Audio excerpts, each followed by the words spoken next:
Walk into any temple in India and you will see a god in full form. Vishnu with 4 arms, Shiva with his trident, Hanuman standing tall with his mace, Devi on her lion. Every god has a body. Every god holds weapons, wears ornaments, sits or stands in a posture that tells you exactly who they are and what they can do. Now walk into Khatu Shyam temple in Rajasthan. There is no body, no arms, no legs, no weapons, no mount, just a face, just a head, decorated with flowers and a crown. Yes, but underneath all of that, it is just a head, nothing else. And yet this temple draws millions. During the Falgun Mela, the roads to Khatu are choked with devotees for miles. Saffron flags line every rooftop. The chants of Jai Shri Shyam are so loud you feel them in your chest before you hear them with your ears. People weep, people fall to their knees, all in front of a god that has no body. Why? Why is this god worshipped without a body, and whose head is it? The answer takes us back thousands of years to a warrior so powerful that God Krishna himself had to stop him, not with a weapon, not with an army, but with a single question.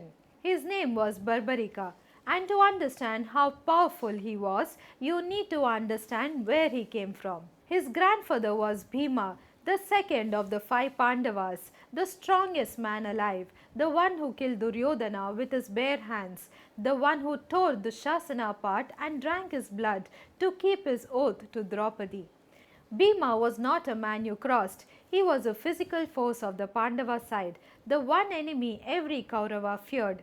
His father was Ghatotkacha, born from Bhima's union with Hidimba, a Rakshasi, half human, half Rakshasa. Ghatotkacha inherited Bhima's raw strength and Hidimba's Maya, her ability to shapeshift, to fly, to wield powers beyond the human realm. He could change his size at will. He could become a monster on the battlefield. During the Mahabharata war, Ghatotkacha was so devastating that Karna was forced to use his most powerful weapon, the Shakti of Indra, just to bring him down. That weapon was a one-time use. Karna had been saving it for Arjuna. He wasted it on Ghatotkacha because he had no other choice. And then came Barbarika, the grandson of a Pandava, the son of a Rakshasa. He carried both bloodlines, the strength of the greatest human warriors and the Divya Shakti of the Rakshasas. But Barbarika did not want to be known for brute strength. From a young age, he turned to devotion. He performed intense tapasya, years of penance so severe that even the gods could not ignore him. And through all of it, through every year of penance and discipline, his heart belonged to one God, Krishna. Barbarika was a Krishna Bhakta to his core. Everything he did, every prayer, every austerity, every act of devotion was ultimately for Krishna. And it was Shiva who answered first, God Shiva, the destroyer, the meditator, the one who recognizes true devotion, appeared before Barbarika. Pleased by his penance, Shiva blessed him with 3 arrows. 3 arrows, that's it. In the Mahabharata, warriors carried quivers full of hundreds of arrows. Arjuna alone had dozens of divine weapons, the Pashupatastra, the Brahmastra, the Varunastra. Barbarika got 3. But these 3 arrows could do what no other weapon in the Mahabharata could. The first arrow, when released, would fly across the entire battlefield and mark every single target that needed to be destroyed, every enemy, every threat. The second arrow would mark everything that needed to be saved, every ally, every innocent, everything that should survive. The third arrow would destroy everything marked by the first and spare everything marked by the second. And these arrows were not one-time weapons, they were divine. After each use, they returned to Barbarika's quiver, ready to be fired again. 3 arrows, infinite power. He could use them once, 100 times, 1,000 times. They would never run out. They would never fail. Think about that. No army needed, no strategy needed, no allies needed. The entire Mahabharata war, 18 Akshuhinis of soldiers, the greatest warriors ever born, Millions of men on a single battlefield could be finished by one man with 3 arrows that never miss and never stop. Barbarica alone was a war, but having this power was not the problem. The problem was a vow Barbarica had made. A vow that sounded noble, that sounded like Dharma itself, but would lead to the complete destruction of everything. Barbarica made a personal vow. Wherever I go, I will always fight for the weaker side. It sounds righteous. Protect the weak. Stand with those who are losing. That's Dharma, isn't it? But there was a problem, a massive, terrifying problem, and only one person in the world saw it coming: Krishna. As the Mahabharata war approached, Barbarica set out for Kurukshetra. He rode on his blue horse, carrying nothing but his bow and 3 arrows. But if you ask Barbarica why he was really going, the war was only half the answer. Krishna was at Kurukshetra. The god he had devoted his entire life to was right there on that battlefield. Barbarica wasn't just riding towards a war, he was riding towards the one being he had prayed to since childhood. Krishna intercepted him on the road, disguised as a Brahmin. Young warrior, where are you going? To Kurukshetra, to the great war. And which side will you fight for? The weaker side. I always fight for the weaker side. Now here is what Krishna understood that Barbarica did not. If Barbarica joins the Pandava side, the weaker side at that moment, his 3 arrows would instantly wipe out the entire Kaurava army. Done. Finished. The Pandavas would become the stronger side, and by his own vow, Barbarica would have to switch. He would now fight for the Kauravas. His arrows would destroy the Pandavas. The Kauravas become the stronger side. He switches again and again and again, back and forth, until there is no one left. No Pandavas, no Kauravas, no Arjuna, no Karna, no Bhishma, no Duryodhana. Every single warrior on both sides dead, and the only person left standing on the battlefield of Kurukshetra would be Barbarica. One man, surrounded by the corpses of every hero in the Mahabharata. Krishna could not allow that, but he did not fight Barbarica. He did not use a weapon, he did not use force. He used a question. Krishna, still disguised as a Brahmin, looked at Barbarica and said, "You say you are the greatest warrior. You say 3 arrows are enough to end any war. A warrior's greatness is not measured only by what he can destroy, it is measured by what he can give. So give me a dan, the greatest dan a Kshatriya can offer." "What do you want?" Barbarica asked. "Your head." Now in the Vedic tradition, a Kshatriya cannot refuse a Brahmin's request for a dan. It is his dharma. To refuse would be to commit the gravest pap, a sin that no warrior could live with. And Barbarica was not just any Kshatriya, he was a warrior who lived by his word. Imagine this. You are the most powerful warrior alive. You carry 3 arrows that can end a war in seconds. You are young, you are strong, you have a purpose. Everything is ahead of you. And a Brahmin on the road asks for your head. What would you do? Barbarica did not argue. He did not ask why. He did not negotiate. He did not try to bargain. He said yes, but he made one request. "I have travelled all this way to see the great war. I will give you my head, but let me watch the Mahabharata. Let me see how it ends." At that moment, Krishna dropped his disguise.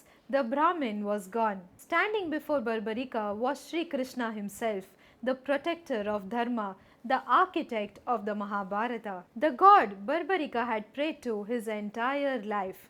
And in that moment, everything changed. This was not just a Kshatriya honoring a Brahmin's request. This was a devotee giving his life to the god he loved without even knowing it was him. Barbarica's dan was not just an act of dharma, it was the purest act of bhakti the world had ever seen.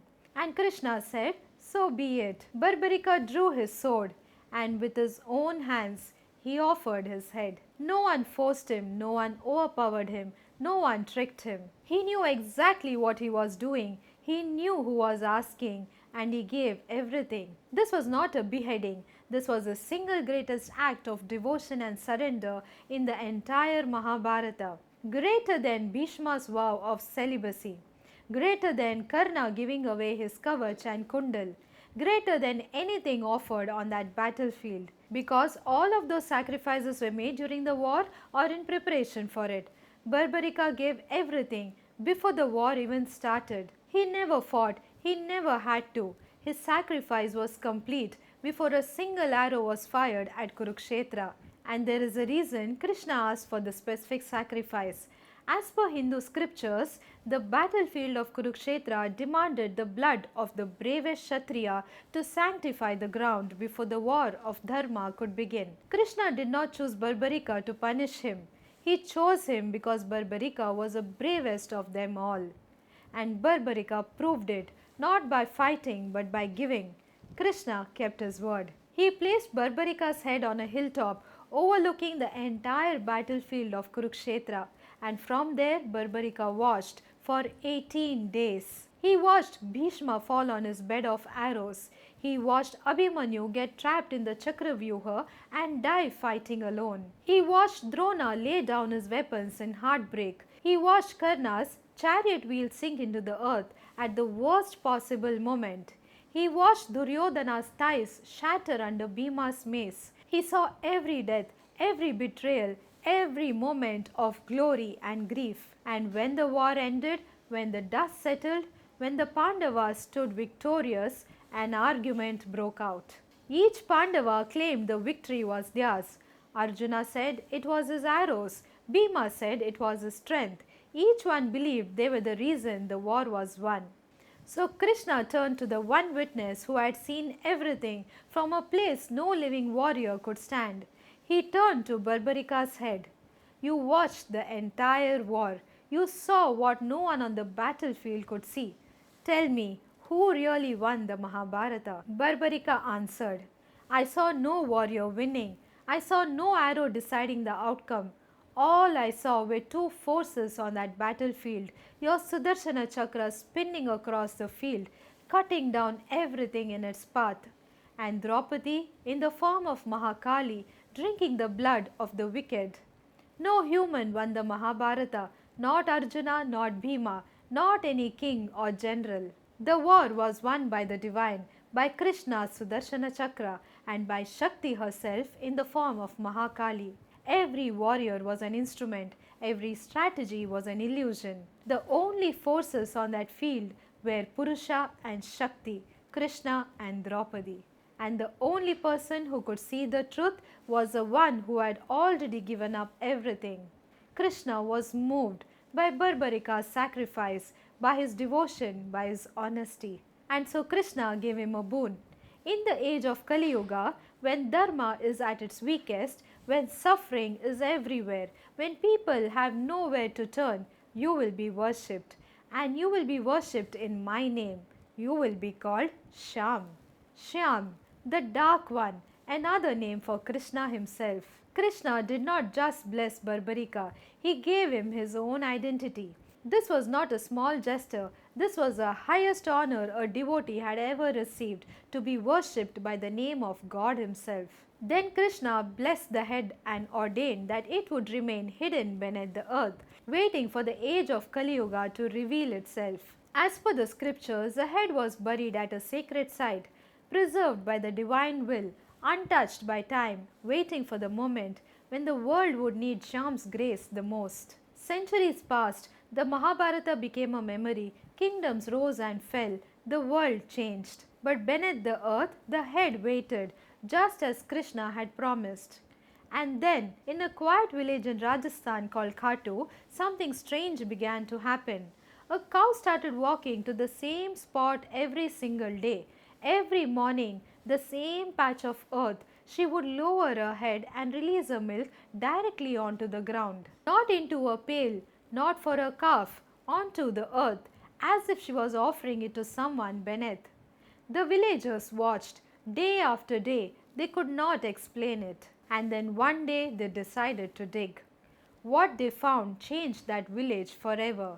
It was not a statue, it was not a murti carved by human hands. It was a head, a divine living head, glowing with energy, preserved across thousands of years. The Sheesh of Barbarica, the Sheesh of Khatu Shyam. A temple was built around it, and the tiny village of Khatu became one of the most powerful pilgrimage sites in all of India. Now you know why Khatu Sham is worshipped without a body, because a body was never the point. Barbarika did not become a god because of his strength. He did not become Shyam because of his 3 arrows. He became Shyam because he gave up the one thing no warrior would give, his head, his life, before the war even began. Not in defeat, in devotion. That head, that sheesh, is what sits in Khatu Sham temple today. Not a sculpture, not a symbol, the actual form of his sacrifice. And that is why his devotees call him Sheesh Ke Dani Hare Ka Sahara. The one who gave his head is a refugee of those who have lost everything. He gave his head so that he could give you his hand when you fall. Jai Shri Shyam. Barbarika gave his head for the God he loved. What would you give for the God you pray to? If Shyam Baba has stood with you when no one else did, comment Jai Shri Shyam. Let him know you remember. Subscribe to Temple Girl and we'll see you at the next temple.